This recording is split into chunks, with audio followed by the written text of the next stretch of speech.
How's it going, guys? This is Coach Brad. Today I'm going to bring you an interesting insight into why you may have low back pain when doing core exercise training or other exercises. I'm going to explain to you some simple terms of anatomy so you can follow along here. Okay, so this is what we call neutral spine, which just means no extreme curvature of the spine other than its normal curvature. You can see that around the neck, it goes a little bit toward the front of the body. Around the shoulders to the mid-back, it goes a little bit toward the back, and then it goes slightly toward the front again in the low back area.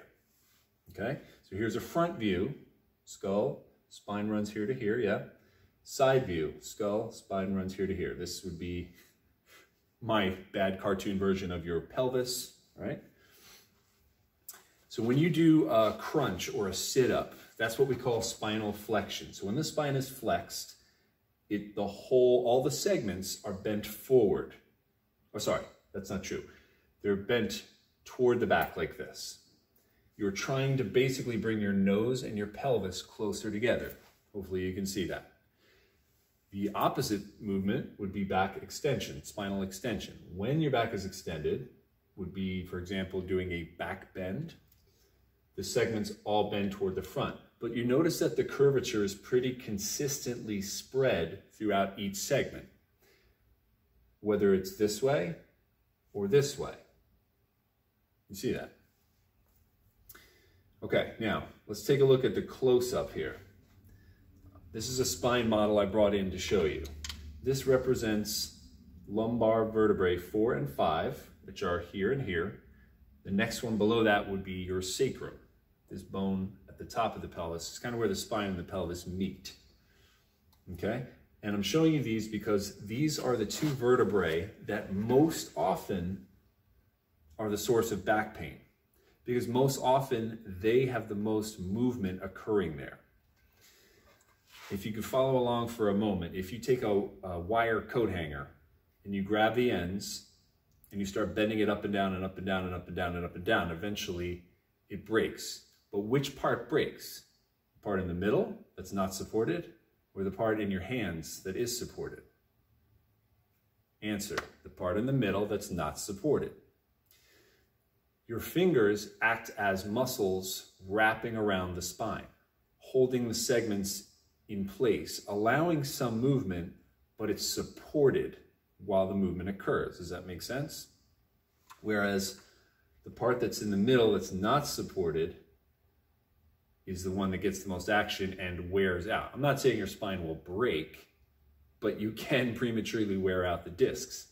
Take a look at this. Here's a side view of the vertebrae with a disc in between. Okay, my model here has two plastic vertebrae and sort of a squishy water balloon in the middle. You can see I'm compressing it there. And this yellow bit here represents your spinal cord. And above every vertebrae is one pair of nerves exiting the spinal cord. There's another down here, although it's a little tough to see. I can point to it. Okay, so this would be the back view. Take a look at the side view for a quick second, and you'll see I wrote in green, that's your spinal cord and your nerves. The red represents the disc, and the black and white section here, each one of those is a vertebrae. Okay, so it's bone, disc, bone. The reason we have the discs is because the bones are pretty much flat on the top and the bottom. And you can't do much as far as movement if two flat surfaces are pressed against each other. You need something that's slightly rounded to allow tilting, sideways, forward, backward, etc., etc. You notice that in a crunch or sit-up position, which is the one most prevalent to creating low back pain, the vertebrae are closer together at the front and wider apart at the back. You can see that. There's a definite tilt here. So the disc in the center has the chance to expand outward toward the back. Now, what would make it expand? Bending alone typically won't expand it. It may to some small degree, but more so we need compressive force. So when there is force pressing down from above, you get that compression. And watch what happens if I keep compressing. You see this yellow nerve where my finger is? Watch what happens. See that? See that bulge? that's when your disc ruptures or herniates. Your disc structure is like a jelly donut, all right? There's an outer sort of casing, and there's a kind of a gooey substance in the middle that has a consistency like jelly. Sorry, that's kind of gross, I know. But just so you know, that's what happens. So when that ruptures, the jelly leaks out and directly presses on the nerve. And nerves, just so you know, do not like being touched. There's a lot of things they don't like, but being touched is one of them. So any of the slightest pressure on that nerve, you're going to feel such an intense pain. Maybe you've had pain like this before. Maybe you haven't. I don't wish this on my worst enemy. It's bad. I mean, you can't even walk normally when you have pain like this. Every movement you make in your body, you're afraid to move because it's so intense of a pain. Why am I telling you this? I'm telling you this because I don't really like crunches, sit-ups, or V-ups.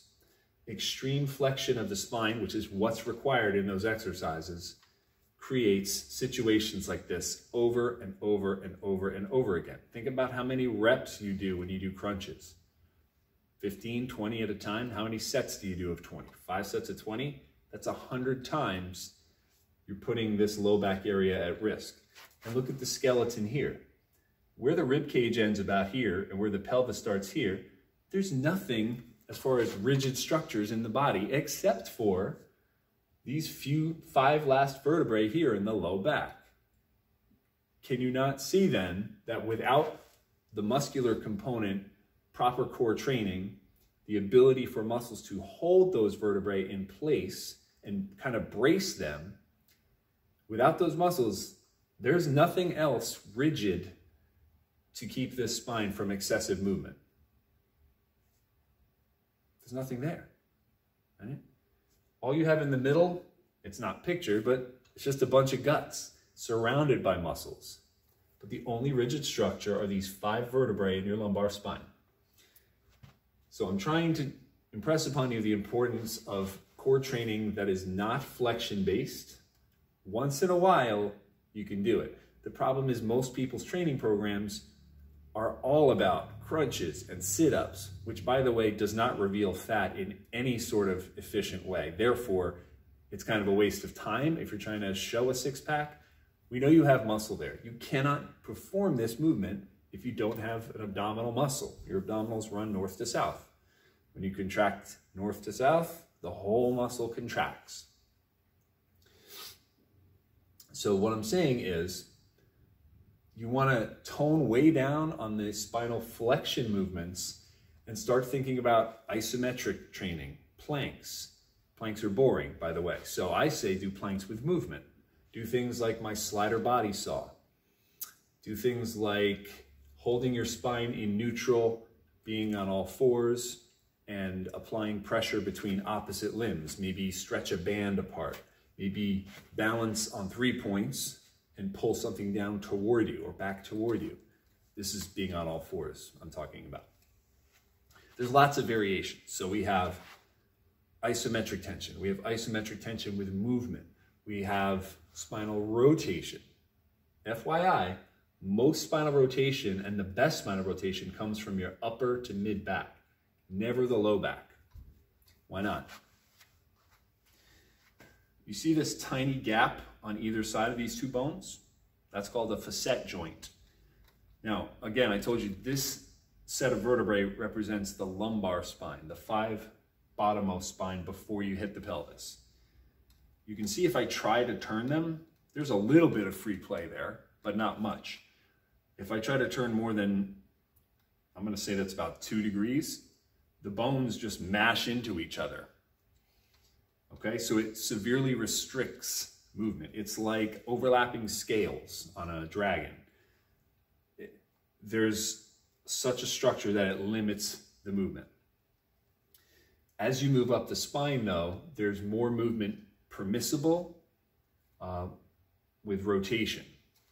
So you'll see a lot of people sitting on the floor with their legs elevated, holding a ball or a dumbbell and twisting back and forth.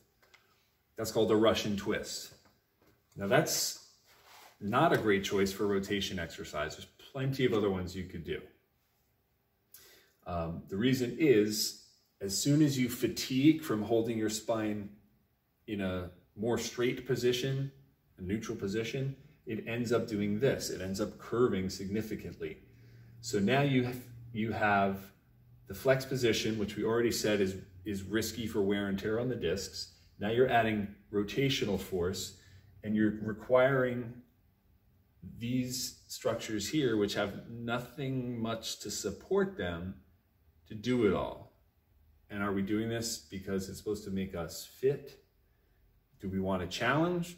Okay, well, it's certainly challenging exercise, but is it the best thing in the long run? I say no. No Russian twists, no crunches, no sit-ups, no V-ups. Eliminate them from your workout, or if you can't eliminate them, make them like 5% of your total core workout. There's plenty of other challenges you can do. Okay, one last thing. Here's an example of someone performing a back squat. So this represents the barbell across their back. So here you can see that if they allow their back to round like this, and have the weight on the top pressing down, when the spine is aligned vertically, it's not so bad. But put it this way, now you have force pushing this way. That's what we call shearing force, okay? Sideways motion of the bones on top of the discs. Your spine is not meant to handle all that without wearing out. It's going to wear out. The problem is, once this stuff wears out, it becomes a bigger problem. Not only are you in pain, but it takes months of rehab to fix that problem. And assuming you can get the disc, God forbid, that disc herniates or ruptures, assuming you can get that part to heal, which by the way gets harder as we age, you may consult a doctor and he may talk you into something called a spinal fusion, which is where they basically attach with metal plates the two most problematic vertebrae together so that they now move as a unit, kind of like what your muscles were supposed to be helping them do in the first place, right? But now the problem is, now that they won't move, they move as a unit, they don't move independently anymore because they're fused with metal plates.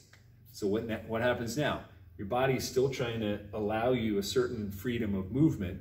It's going to go to the next vertebrae above or the next section below, or both, and make them do a lot more moving than they're used to doing. Can you see how this could become a problem? I can.